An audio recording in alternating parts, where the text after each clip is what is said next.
안녕하십니까, 박성호입니다. 우크라이나군이 퇴각하면서 민간인 거주지역의 초소형 대인 지뢰를 살포하는 만행을 저질렀습니다. 꽃잎 또는 나비 지뢰라고 불리는 대인 지뢰는 포탄이나 로켓을 이용해 대량으로 투하하거나 공중에서도 항공기로 살포할 수 있습니다. 크기가 작아 주의를 기울이지 않으면 잘 보이지도 않습니다. 도로의 차량들이 지뢰를 밟아 타이어에 펑크가 나 멈춰섰습니다. 차량이 밟았기에 망정이지 행인이 밟았으면 다리가 절단됩니다. 보통 군대가 후퇴할 때 적군이 추격하는 것을 막기 위해 살포하는데 비인도적인 무기라 제네바 협정에 따라 사용이 금지되어 있습니다.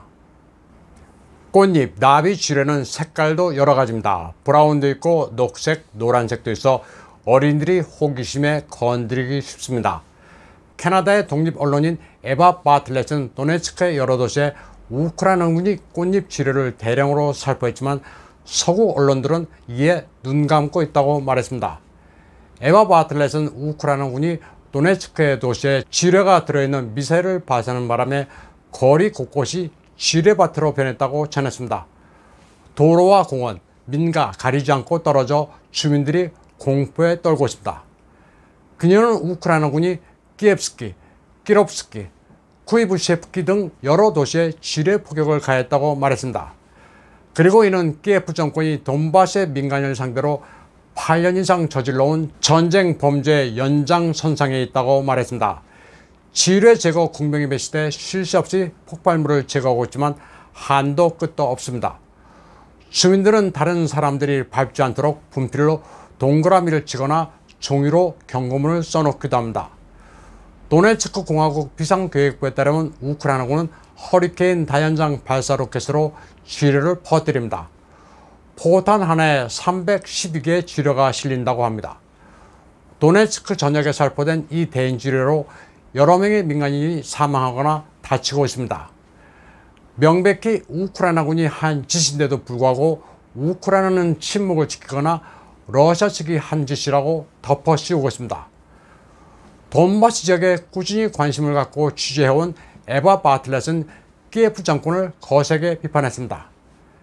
그녀는 우크라이나 극단 주의자들이 돈바스 사람들을 인간으로 보지 않고 8년 동안 도네츠크와 루간스크에서 살인을 자행해온 만큼 대인 지뢰 살포도 그리 놀랍지는 않다고 말했습니다. 다음 소식입니다. 잔혹한 푸틴 대통령의 독재치에서 숨지기며 살아가는 것으로 흔히 착각하는 모스크바 시민들의 여유로운 풍경입니다. 러시아는 거듭 말씀드리지만 공산 국가가 아닙니다.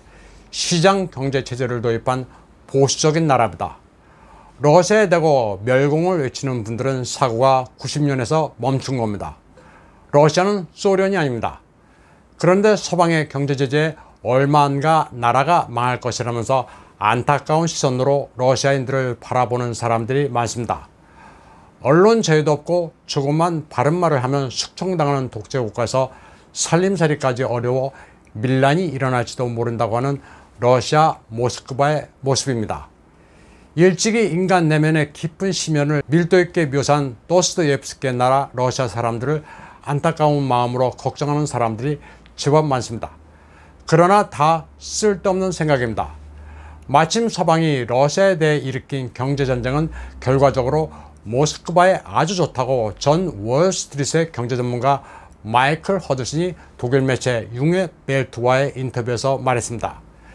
그는 서방의 제재는 러시아에 큰 도움이 되고 있다면서 미국의 제재에 위협받는 국가는 자급자족으로 가야 한다고 밝혔습니다. 그는 러시아가 수입 대체를 효과적으로 추진하고 있으며 서방 상품에 대한 의존에서 벗어나는 궤도에 올랐다고 설명했습니다. 러시아가 독일 자동차를 수입하는 데는 중공에 의존해 자동차 산업을 발전시키고 있으며 만들 수 없는 것이라고는 월트 디즈니 영화와 비싼 이태리 핸드백 뿐이라고 말했습니다. 사치품은 생산하지 못하지만 경제는 대체로 자급자족이 가능하다고 그는 말했습니다. 마이클 허드슨은 대러 제재가 에너지 수출에서 러시아의 이윤을 줄이는 것을 목표로 했는데 결과적으로는 튀는 가격으로 국가 예산에 추가 수입을 가져왔다고 설명했습니다. 러시아의 가스 수출을 옥죄수록 에너지 가격이 오르는 현상이 나타났다는 것입니다. 또 경제 제재로 루블을 불안정하게 만들려 했지만 오히려 탈달러화를 가속시켰다면서 그 프로세스가 이렇게 빠를 줄은 몰랐다고도 했습니다. 오히려 러시아로서는 원유, 가스, 티타늄 등을 루블로만 거래하는 시스템을 본의 아니게 구축하게 됐다고 말했습니다. 그는 서방이 자기 발등에 총을 쏜 셈이 됐다고 비유했습니다. 마이클 허드슨은 대러 경제 제재의 가장 큰 수혜자는 워싱턴이라고 말했습니다. 유럽의 에너지와 식량 위기를 동시에 겪고 있어 정신을 못 차리고 지리멸렬 상태에 빠졌다는 겁니다. 그는 러시아가 우크라이나에서 승리하더라도 미국은 개의치 않는다면서 이는 경쟁자인 유럽, 특히 독일을 제거하는 데 성공했기 때문이라고 설명했습니다. 미국은 그래도 식량 에너지 자급이 가능한 상태라 러시아와의 싸움에 유럽을 끌어들여 망하게 해도 아무 상관이 없다는 겁니다. 대러 제재는 코미디입니다. 디폴트가 뭐고 다 정신승리입니다. 야, 너 디폴트라고 해봐야 뭔 충격이 있는 것도 아니고 외신 나라만 그냥 바보가 되는 겁니다. 이건 무슨 분석을 할 거리도 못 됩니다. 제재를 한다고 폼 잡았다가는 나라가 거덜납니다. 체크 공화국에서는 대러 제재를 하는 바람에 세계에서 가장 오래됐다는 필기구 전문업체 코이누어 하르트모스가 몸살을 앓고 있습니다. 이 업체는 연필로 유명합니다. 그런데 러시아가 대러 제재에 대한 보복 조치로 목재 수출을 금지하자 난리가 났습니다. 이 회사 CEO 블라티슬라프 브리즈자는 현지신문 세즈남 즈브라비와의 인터뷰에서 러시아로부터 연필 제조용 목재를 구하지 못해 러시아로부터 목재를 사들이는 중공에서 수입하게 생겼다고 말했습니다. 그런데 러시아로부터 직수입을 못하고 중공에서 러시아산 목재를 사다 보니 해운으로 들여와야 합니다. 당연히 원가 상승으로 이어져 연필 가격을 15에서 20% 올렸습니다. 러시아산 원목을 중공에서 들여오는데 이게 뭐 하는 짓인지 모르겠습니다. 러시아는 2021년의 경우 5억 달러 가량의 목재를 유럽에 수출했습니다.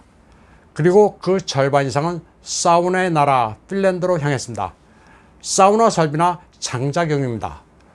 문구용품 제조업체 코이누어 하르트모스는 러시아의 지우개도 다량으로 수출했는데 제재를 한다고 수출을 안 하는 바람에 지우개 공장이 문을 닫았습니다. 지우개 공장은 무슨 죄입니까? 무슨 첨단 제품도 아니고 러시아가 만들면 됩니다. 이는 예전에 크림 병합 당시 리투아니아가 제재를 한다고 치즈를 안 팔았더니 러시아가 자체 브랜드로 치즈를 만든 것과 같습니다. 정치인들의 무책임한 외교로 기업가, 소상공인이 죽어나는 겁니다. 코이누어 하르트모스는 1790년에 설립된 업체로 체크 공화국과 불가리아에 모두 4개 공장을 가동하면서 90여 개국의 제품을 수출해 왔습니다. 참고로 1790년이면 조선에서 안동 김씨가 세도 정치를 시작한 시절입니다. 전통이 오랜 업체라 이 회사 물감 파스텔을 쓰는 화백님들도 앞으로는 돈이 좀 더 나갈 겁니다. 우크라이나 전쟁으로 별의별 일이 다 발생하고 있습니다. 오늘 방송은 여기까지 하겠습니다. 시청해주신 여러분 감사합니다.